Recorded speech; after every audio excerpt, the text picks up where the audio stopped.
সম্মানিত দিনী ভাই বোন, স্ত্রী আমার, বাসর ঘর সাজানো হয়েছে আমার জন্য। আমার মা সুন্দর করে বাসর ঘর সাজিয়েছে। আমি বাসর ঘরে ঢুকে স্ত্রীর গায়ে ইচ্ছে মতো হাত দিতে পাবো না, আগে মাথায় হাত দিয়ে দোয়া পড়তে হবে। আমি তার সাথে দাম্পত্য জীবনে ইচ্ছে মতো যেতে পাবো না, আগে 2 রাকাত সালাত আদায় করতে হবে, তারপরে দোয়া পড়তে হবে, বিসমিল্লাহি আল্লাহুম্মা জান্নিবনা শয়তান ও জান্নিবি শয়তান মা রাযাকতানা। তারপরে স্ত্রী মিলন। কোনো মানুষের স্বাধীনতা নাই পৃথিবীতে 1 মিনিট বেঁচে থাকার। স্বাধীনতা আরেকজনের হাতে আছে, যার নাম মুহাম্মদ সাল্লাল্লাহু আলাইহি সাল্লাম। পৃথিবীর কোনো মানুষের কথা চলে না, শুধুমাত্র একজন মানুষের কথা চলে, যার নাম মুহাম্মদ সাল্লাল্লাহু আলাইহি সাল্লাম। 1 গিলাস পানি পান করতে কয়টা বিধান লাগে? 5টা বিধান লাগে। 1 গিলাস পানি পান করতে যদি 5টা বিধান লাগে, এই ধর্ম কি এমনি চলে? এই ধর্ম কি আব্দুর রাজ্জাক সাহেবের কথা দিয়ে চলে? পৃথিবীর কোনো মানুষের কথা দিয়ে চলে না। যে ধর্মে 1 গিলাস পানি পান করলে 5টা বিধান লাগে। ডান হাতে ধরতে হয়, বিসমিল্লাহ বলতে হয়, বসে পান করতে হয়, 3 শ্বাসে পান করতে হয়, পান শেষে আলহামদুলিল্লাহ বলতে হয়। অবাক হতে হবে, আমি মানি না, এর জন্য সারা পৃথিবী কেউ মানে না, এই কথা নয়। আমি ইচ্ছে মতো বাম হাতে চা খাচ্ছি, এর অর্থ এই নয় যে সারা পৃথিবীর মানুষ বাম হাতে চা খায়।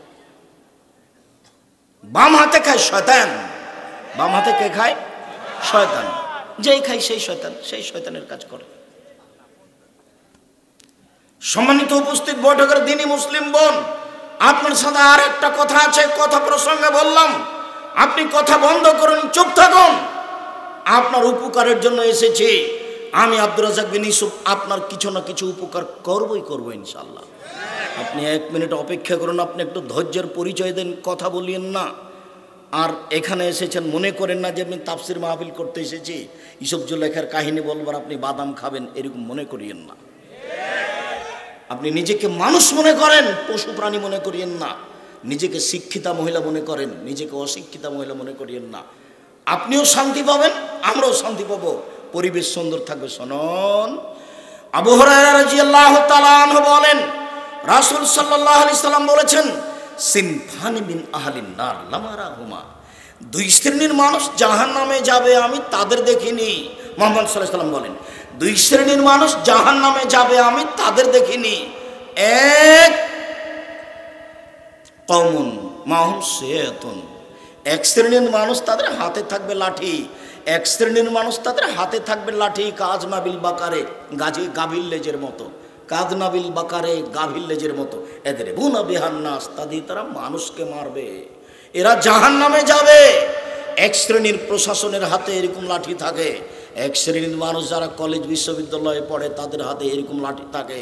1 শ্রেণীর মানুষ যারা দাঙ্গাবাজি করে, ক্ষমতা দেখিয়ে জমি জায়গা দখল করে, ভালো মানুষকে জোর করে মামলা দিয়ে জেলে দিয়ে দেয়, এদের হাতে এরকম লাঠি থাকে। ফরিদপুর জেলে 20 বছর থেকে আছে, নিজেও জানে না আমি কেন জেলে, ওরও জানে না, জজও জানে না ঘটনা কি, উকিলও জানে না ঘটনা কি। যেভাবে সাজাতে বলেছে সে যে উকিল সাজিয়েছে। সাক্ষী বলছে যে আমি নিজ চোখে মারতে দেখেছি, অথচ যার নাম বলছে সে সেদিন রংপুরে ছিল, যে আমি নিজ চোখে মারতে দেখেছি। অবাক সাক্ষী। 3 শ্রেণীর মানুষ সবচেয়ে বড় অপরাধী, তার 1 শ্রেণীর মানুষ হচ্ছে শাহাদাতুজ জুর, মিথ্যা সাক্ষী দেয়। যে পৃথিবীর সবচেয়ে বড় পাপ হলো আল ইশরাকু বিল্লাহ, আল্লাহর সাথে শিরক করা। 2য় মহাপাপ হলো হুকুকুল ওয়ালিদাইন, পিতামাতার অবাধ্য চলা। 3য় মহাপাপ হলো শাহাদাতুজ জুরে, মিথ্যা সাক্ষী দেওয়া। সাক্ষী বলছে আমি নিজ চোখে মারতে দেখেছি, জজ তার আজীবন জেল দিয়ে দিল। এখন জানে না যে আমি ফরিদপুর জেলে কেন আছি, ওও জানে না, জজও জানে না, উকিলও জানে না, কেউ জানে না ঘটনা, এমনিতেই চলছে, আছে, যুগ যুগ ধরে পড়ে আছে। তার আহাল ছেলে মেয়ে পরিবার সব ধ্বংস হয়ে গেল। ওর শুধু সামান্য একটু সমস্যা হয়েছিল, সেই জন্য মিথ্যা মামলা দিয়ে তাকে জেলে দিয়েছে।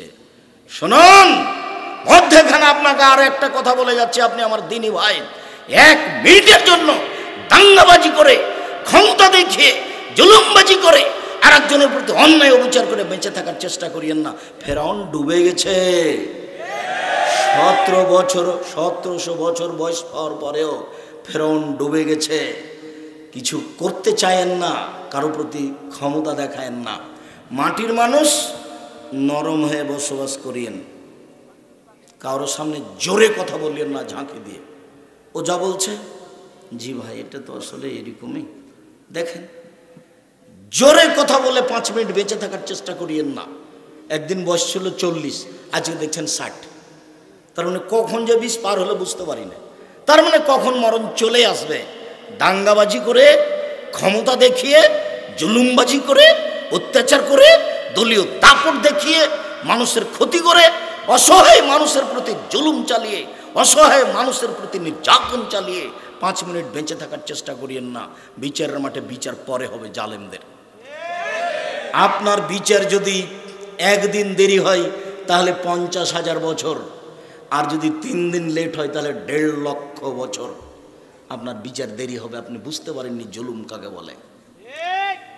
রিক্সাওয়ালাকে এক থাপ্পড় মেরে বাঁচার চেষ্টা করিয়েন না। রাসূল সাল্লাল্লাহু আলাইহি ওয়াসাল্লাম বলেন, 2 শ্রেণীর মানুষরা জাহান্নামে যাবে, আমি তাদের দেখিনি। 2 শ্রেণীর মানুষরা জাহান্নামে যাবে, আমি তাদের দেখিনি।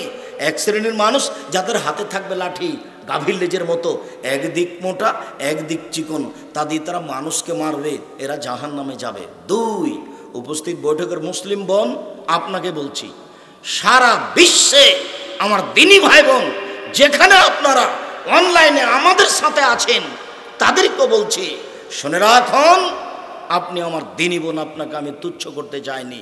দেখুন রাসূল সাল্লাল্লাহু আলাইহি ওয়াসাল্লাম বলছেন, 2, নিসাউন, মহিলা, কাসিয়াতুন, কাপড় পরে থাকে, আর এতুন, উলঙ্গ। আপনার পোশাক তো এটা। এই মেয়ে, তোমার পোশাকটা কি? তুমি কি মনে করছো? আর তোমার মা ছোট ব্লাউজ পরে আছে, এখন পেট দেখা যায়, পিঠ দেখা যায়। ছোট ব্লাউজ মানে এই পর্যন্ত হাত, বাকি হাত দেখা যায়। আর তোমার মা শাড়ি পরে থাকে। আমি শাড়ি হারাম বলিনি, আমি বলি সালোয়ার কামিজ মেক্সি চাদর পরেন। শাড়ি যদি পরেন বাইরে যান তাহলে আপনি মোজা পরিয়েন, কেননা অটোতে পা ওঠালে আপনার হাঁটু পর্যন্ত খুলে যাবে। তাহলে আপনি শাড়ি পরেন, আমি নিষেধ করিনি, কিন্তু আপনাকে মোজা পরতে হবে। আপনি বড় হাতওয়ালা জামা পরেন, আপনি কি দেখাতে যাচ্ছেন? আমি বলি না, আমি অনুবাদক। মনে হচ্ছে যে আপনাকে দেখে দেখে বলছেন। এই মেয়ে শোনো, তোমাকে বলছে, মনে হচ্ছে যে আল্লাহ রাসূল তোমাকে দেখে দেখে বলছেন।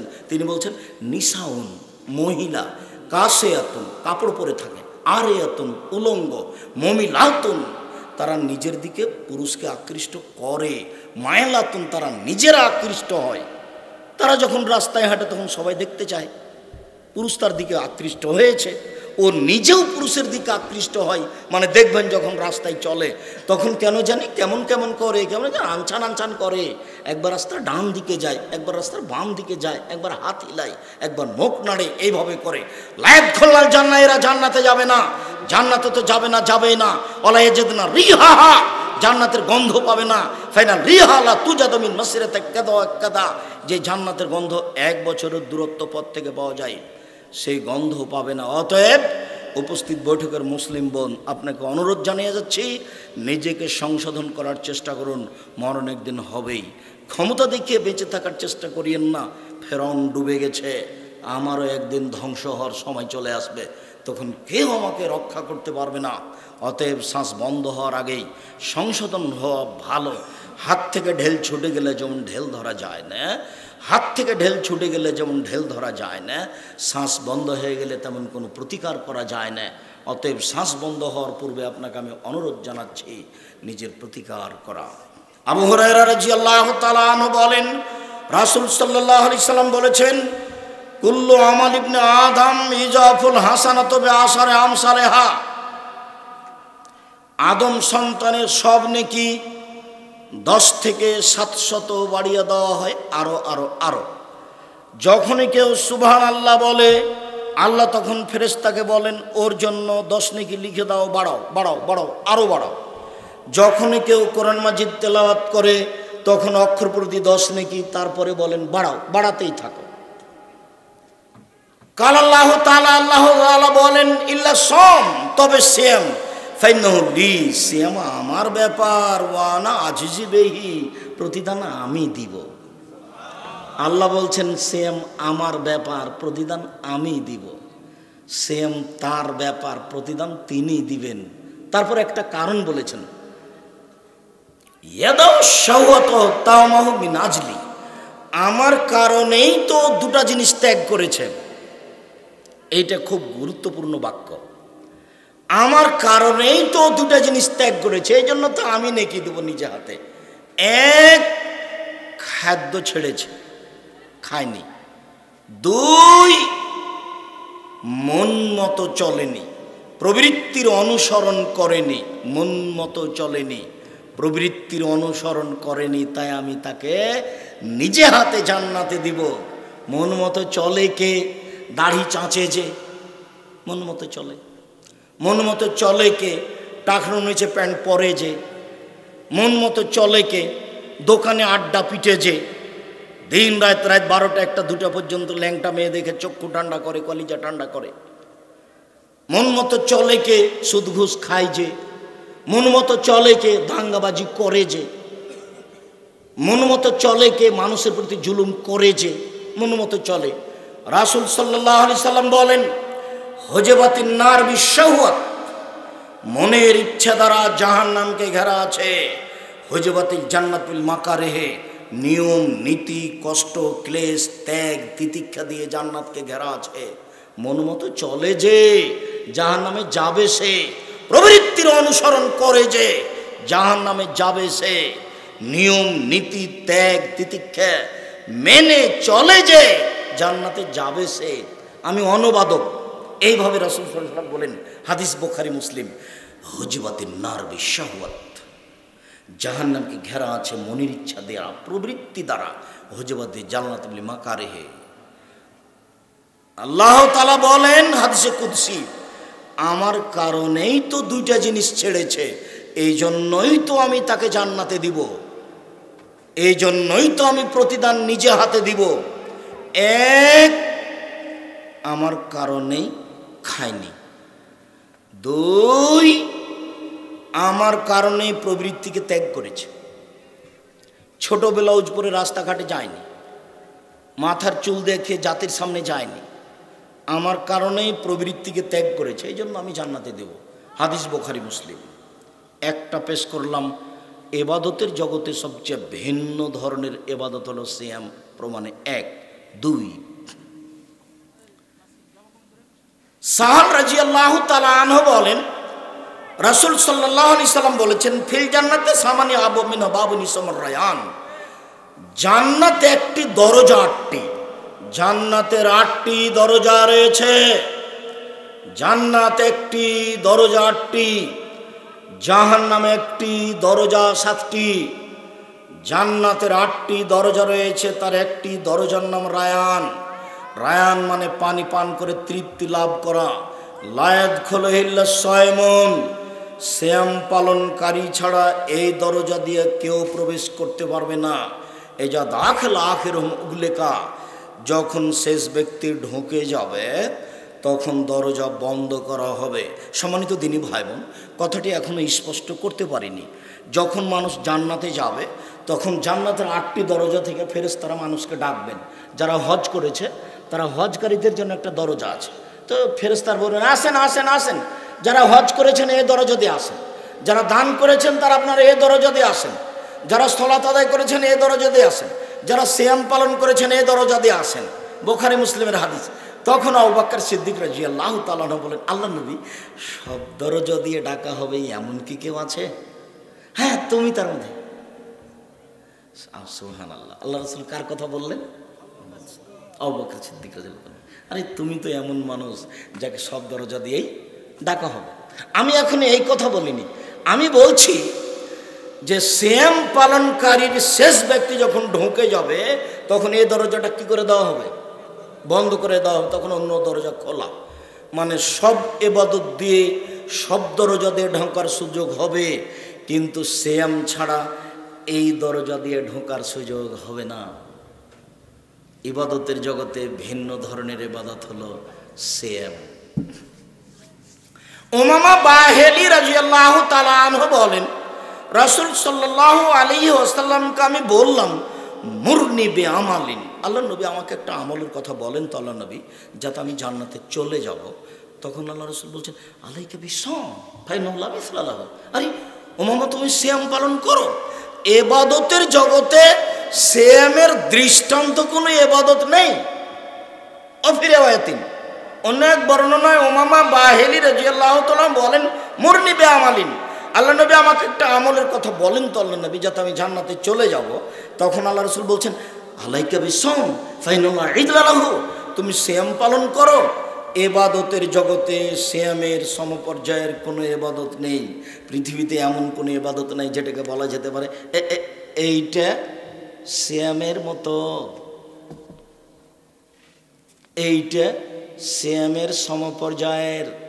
হজ সিয়ামের মতো না, দান সিয়ামের মতো না, দোয়া প্রার্থনা সিয়ামের মতো না, কান্নাকাটি করে কিছু বলা সিয়ামের মতো না। পৃথিবীতে এমন কোনো ইবাদত নেই যেটা সিয়ামের সমপর্যায়ের হতে পারে, যেটা সিয়ামের মতো হতে পারে। আমি অনুবাদক মুহাম্মদ সাল্লাল্লাহু আলাইহি সাল্লাম আজ থেকে নিয়ে 1450 বছর পূর্বে এইভাবে বলেছেন, আমি আপনাকে অনুবাদ করে শোনালাম মাত্র। সম্মানিত দিনী ভাই বোন, লম্বা কথার 3টে হাদিস বলে রেখে দিলাম। 3টে হাদিস বলে আপনাকে জানালাম যে ইবাদতের জগতে সবচেয়ে ভিন্ন ধরনের দামি ইবাদত হলো সিয়াম, নফল সিয়াম।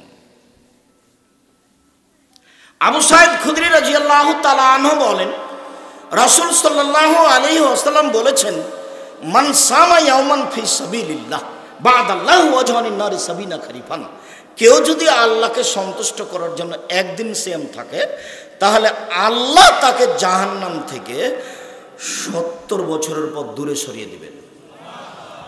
অফিরাওয়াতিন মান সামা ইয়াওমান ফি সাবিলিল্লাহ বা'দাল্লাহু মিনহুন নারা মাসিরাতা মিয়াতে আম, কেউ যদি আল্লাহকে সন্তুষ্ট করার জন্য একদিন সিয়াম থাকে, তাহলে আল্লাহ তার থেকে জাহান্নামকে 100 বছরের পর দূরে সরিয়ে দিবেন। রাসূল সাল্লাল্লাহু আলাইহি সাল্লাম বলেন, মান সামা ইয়াওমান ফি সাবিলিল্লাহ জালাল্লাহু বাইনাহু ওয়া নারী খান্দাকা বাইনাস সামাই ওয়াল আরজ, কেউ যদি আল্লাহকে সন্তুষ্ট করার জন্য একদিন সিয়াম থাকে, তাহলে তার মাঝে আর জাহান্নামের মাঝে একটা গর্ত তৈরি করা হবে, যে গর্তের ব্যবধান হলো আকাশ জমিনের ব্যবধান। অর্থাৎ একদিন সিয়াম পালন করলে তাকে জাহান্নাম থেকে সরিয়ে দেওয়া হবে 500 বছরের পথ। 1 70 বছরের পথ, 2 100 বছরের পথ, 3 500 বছরের পথ। সব মিলে কেউ যদি আল্লাহকে সন্তুষ্ট করার জন্য একদিন সিয়াম থাকে, বিনিময়ে আল্লাহ তাকে জান্নাতে দিবেন। কাছাকাছি চলে আসলাম, নফল সিয়াম মুহররম। আবু হুরায়রা রাদিয়াল্লাহু তাআলা আনহু বলেন, রাসূল সাল্লাল্লাহু আলাইহি সাল্লাম বলেছেন, আফজালুস সিয়ামে বাদা রমাজান শাহরুল্লাহিল মুহররম ওয়া আফজালুস সালাতে বাদাল ফারিজা সালাতুল লাইলি, রমাজানের পরে সবচেয়ে দামি সিয়াম হলো মুহররমের সিয়াম। ফরজ সালাতের পরে সবচেয়ে দামি সালাত হলো রাতের সালাত।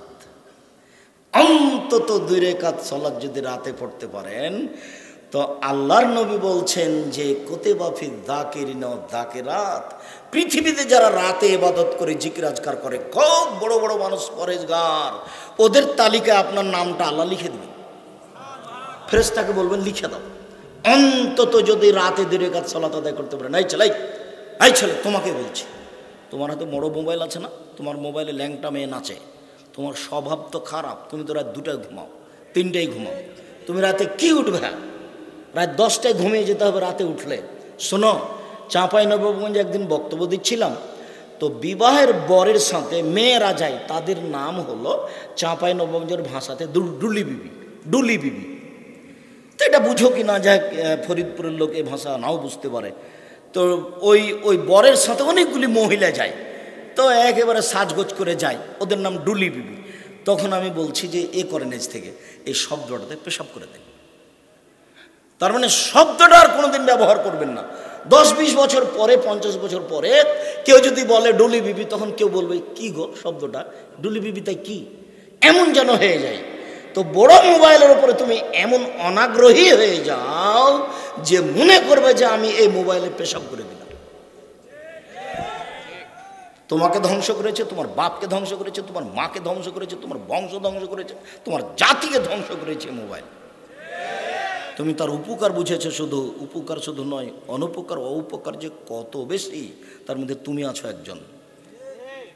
তুমি একেবারে তওবা করে বলে আস্তাগফিরুল্লাহ ওয়া বলে আমি তওবা করে এই মর্মে যা বলছি যে আমি আমার বাকি জীবন আর কোনোদিন আমার মোবাইলে ল্যাংটা মেয়ে দেখবো না ইনশাআল্লাহ। তুমি তওবা করে উঠো, আল্লাহ তোমাকে সাহায্য করবে। আরেকটা কথা তুমি শুনে রাখো, তুমি যদি আজ থেকে এই মেয়েদের সাথে গল্প করা, জেনা দেখা বন্ধ করতে পারো, তাহলে আল্লাহ তাআলা বলছেন ওয়ানাহা নাফসা আনিল হাওয়া ফাইনাল জান্নাতা হিয়াল মাওয়া। পৃথিবীর মানুষ মনে রাখো, কেউ যদি অশ্লীল কাজ থেকে নিজেকে ঠেকাতে পারে, আমি আল্লাহ তাকে জান্নাতুল মাওয়া দিয়ে দিলাম। এটা আল্লাহর ঘোষণা আছে। তুমি আল্লাহর ঘোষণাকে উপেক্ষা করো না যুবক। দেখো, তোমাকে বলছি, তোমার বোনকে বলছি, উপস্থিত বৈঠকের মুসলিম বোন আপনাকে বলছি, এই মেয়ে, তোমাকে বলছি, তুমি একটা মেয়ে মানুষ, তোমার হাতে বড় মোবাইল থাকে, তুমি রাত 2টা 3টা পর্যন্ত জেনা দেখো, তোমার হিসাব নাই, তোমার একটু শরম হয় না, তোমার একটা লজ্জাবোধ না? এই যুবক, তোমাকে বলছি, বোকা ছেলে, তোমাকে তো বলছি, তুমি দোকানে বসে আড্ডা পিটো কেন? তোমাকে আমি বলিনি? মানুষের জীবনে 4টে জরুরি কাজ: 1 5 ওয়াক্ত সালাত, 2 হালাল রুজি, 3 কোরআন তেলাওয়াত। 24 ঘন্টায় একবার কোরআন তেলাওয়াত করবেন, অন্তত সূরা ইখলাস পড়ে নিজেকে বাঁচাবেন যে আমি কোরআন পড়ি। 3 বার পড়েন, একবার কোরআন মাজিদ পড়ার সময় নেকি হবে। আমি বলিনি এই কথা, মুহাম্মদ সাল্লাল্লাহু আলাইহি ওয়াসাল্লাম বলেছেন। পড়ে তুমি ব্যাগ ভর্তি করে নাও না। তুমি মনে করছো যে আমি 3 বার পড়লে একবার কোরআন মাজিদ পড়ার সময় নেকি হয়ে যাবে, তা আমি করলাম কিছু। তুমি মনে করছো যে কেউ এরকম বসে আছে? হাজারো লক্ষ কোটি মানুষ হাজারো বার পড়ছে, তুমি ফাঁকে পড়েছ। বিচারের মাঠে টিকতে পারবে না, কোরআন তোমার বিপক্ষে দাঁড়াবে। আল্লাহ নবী বলছেন, বুখারী মুসলিমের হাদিস, আল কোরআন হুজ্জাতুন লাকা আলাইকা। কোরআন তোমার পক্ষেও হতে পারে, তোমার বিপক্ষেও হতে পারে। অন্তত কিছুই যদি না পারো, সূরা ইখলাস 3 বার পড়ে অন্তত 24 ঘন্টায় একবার নিজেকে বলো যে আমি কোরআন মাজিদ পড়েছি। 3য় জরুরি কাজ কোরআন মাজিদ পড়া। 4র্থ জরুরি কাজ, যেখানে 2 জন বসে আছে সেখানে না বসা, ওখানে বসবেন না। তার একটা জরুরি কারণ হলে যে 2 জন মিলে ওখানে কারো বদনাম করছিল, তখন তুমি গিয়ে বলছো ঠিকই বলেছিস, আসলেই খারাপ। এখন তুমি জান্নাতে যাও, দেখি যার বলেছে তার হাতে ক্ষমা ধরে ক্ষমা নিতে হবে, নাহলে সব নিকে কালকে বিচারের মাঠে বুঝিয়ে দিই। এ তো মান সম্মানের হানি। মান সম্মানের হানি করলে হাত ধরে ক্ষমা নিতে হবে, অন্যথায় বিচারের মাঠে কি দিয়ে বোঝাতে হবে? নেকি দিয়ে বোঝাতে হবে। অল্প কথাতেই জাহান্নামে চলে গেছে, মুখ বড় ক্ষতিকারক। একদিন আল্লাহ নবী বলছেন, সঙ্গী সাথী বলতে পারো হালতাদরুনা মাইকুবিন নাসান্নারা, মানুষকে পিছন দিক থেকে ধাক্কা মারে জাহান্নামে নিক্ষেপ করে কি? সঙ্গী সাথী বলতে পারো মানুষকে পিছন দিক থেকে ধাক্কা মারে জাহান্নামে নিক্ষেপ করে কি? সঙ্গী সাথী বলতে পারো মানুষকে পিছন দিক থেকে ধাক্কা মারে জাহান্নামে নিক্ষেপ করে কি? এই কথা বলতে বলতেই ফাঁক হাজালে এসে না হোক, আল্লাহ রাসূল তার জিভাটা ধরে নিয়েছেন। বলছে দেখো, জিভা মানুষকে পিছন দিক থেকে ধাক্কা মারে জাহান্নামে নিক্ষেপ করে। মুখ বড় ভয়াবহ। তাই আল্লাহ রাসূল বলছেন, কুল বিল খায়র আবিল ইসমত, মুখে বললে ভালো কথা বলিও, নইলে মুখটা বন্ধ রাখিও। মুখে বললে ভালো কথা বলিও, নইলে মুখটা বন্ধ রাখিও। আবু মুসা আশারী বলছেন, আল্লাহ রাসূল বললেন, কাইফা বিকুম হবে বামা জামানিন, তোমাদের কি হবে, যুগের কি হবে, তোমাদের কি হবে, যুগের কি হবে। এই যে কিতাবে হুসমাত বিন নাসে, যেদিন তোমরা থাকবে আগাছা আর মাছে, সমাজের সবাই হবে আগাছা, সমাজের সবাই হবে বোকা, সমাজের সবাই হবে বদ শ্রেণীর মানুষ, তখন তোমাদের কি হবে, যুগের কি হবে। অমারে যেদিন ওহুদ আদা অঙ্গীকার থাকবে না, ওয়াক্তালাফু বাইনান নাস, মানুষের মধ্যে দ্বন্দ্ব বেড়ে যাবে। এদিকে দেখেন, এদিকে দেখেন, দ্বন্দ্ব দেখাচ্ছে আল্লাহ রাসূল। সুম্মা সাব্বাকা বাইনা আসাবিহি, ডান হাতের আঙ্গুলগুলি বাম হাতের আঙ্গুলের ভিতরে ঢুকিয়ে দিলেন। এইটা আঙ্গুল যেমন ঢুকে গেল, মানুষের ভিতরে মতবিরোধ সেভাবে ঢুকে যাবে, কেউ কারো কথা মানবে না। তখন তোমাদের কি হবে, যুগের কি হবে, তখন তোমাদের কি হবে, যুগের কি হবে। তখন সাহাবী বলছেন, ফামা তা'মুরুন, আপনি বলেন কি করতে হবে। তখন আল্লাহ রাসূল বলছেন, শোনো, তখন বাড়িতে থাকিও আর মুখটা বন্ধ করিও। আলজিম বাইতাক ওয়ালজিম লিসানাক, মুখ বন্ধ রাখিও আর বাড়িতে থাকিও। তখন সাহাবী বলছেন, আল্লাহর নবী, বাড়িতে থাকলাম, তারপরে পরিস্থিতি এমন যে আমাকে বাড়িতে এসে মেরে গেল, এই ছেলে। তারপরে পরিস্থিতি এমন যে ও আমাকে বাড়িতে এসে মেরে গেল, তখন কি করব? তখন আল্লাহ রাসূল বলছেন, আচ্ছা ঠিক আছে, কেউ যদি তোমাকে বাড়িতে এসে মেরে যায় তাহলে তুমি আদমের 2 ছেলের ভালোটার মতো হয়েও। আদমের কয় ছেলে? 2 ছেলে, হাবিল আর কাবিল। কাবিল বলল, এ হাবিল, তোকে আমি মারবো। তখন হাবিল বলছে, তুমি মারো মারো, আমি তোমাকে মারবো না। আমার পাপ আর তোমার পাপ তুমি নিয়ে বিচারের মাঠে উঠিও। তুমি মারো মারো, আমি তোমাকে মারবো না। তাহলে শেষ পর্যন্ত বাক্য আল্লাহর নবী মুহাম্মদ সাল্লাল্লাহু আলাইহি ওয়াসাল্লাম বললেন যে তোমাকে কেউ যদি বাড়িতেও মারতে যায় তো তুমি পাল্টা মারতে যায় না। ওই সময় তো তুমি কার মতো হয়ে যায়? হাবিলের মতো হয়ে যায়, কাবিলের মতো হয় না। কি যে বুঝলেন আপনি আর আমি যে কি বুঝালাম। এত কষ্ট করে আসলাম, তারপরে সকালে যদি একটু কারোর সাথে কথায় 19-20 হয়ে যায়, আর যদি চাঁপাই নবাবগঞ্জের ভাষার মতো বলেন, আইসে তো তোকে দেখাচ্ছি তোকে, তাহলে তো বুঝবো আপনি বক্তব্য শোনেননি। যেমনই বলবে এই কথা তেমন আপনি নত হয়ে যাবেন। রিক্সাওয়ালাকে গালি দিবেন না, ওকে এক থাপ্পড় মারতে চায়েন না, ছোটকে তুচ্ছ মনে করিয়েন না, গরিব মানুষকে তুচ্ছ মনে করিয়েন না। রিক্সাওয়ালা একটু ভাড়া চেয়েছে একটু বেশি, 50 টাকা যাতে 100 টাকা চেয়েছে, হ্যাঁ থাপ্পড় দেবো বেটা, মাইরে দিয়েছে। ও তো মারা সহজ, বিত্তশালীকে শক্তিশালীকে তো আর মারতে পারো না, এখানে তো মারা সহজ। রিক্সাওয়ালাকে একটা থাপ্পড়ের বিনিময়ে তাহাজ্জুদ হারিয়ে যাবে, হজ সব কিছু হারিয়ে যাবে। সাবধান দিনী ভাই বোন, বলছিলাম সবচেয়ে উত্তম সিয়াম হলো মুহররমের সিয়াম। সবচেয়ে উত্তম সালাত হলো রাতের সালাত ফরজ ব্যতীত।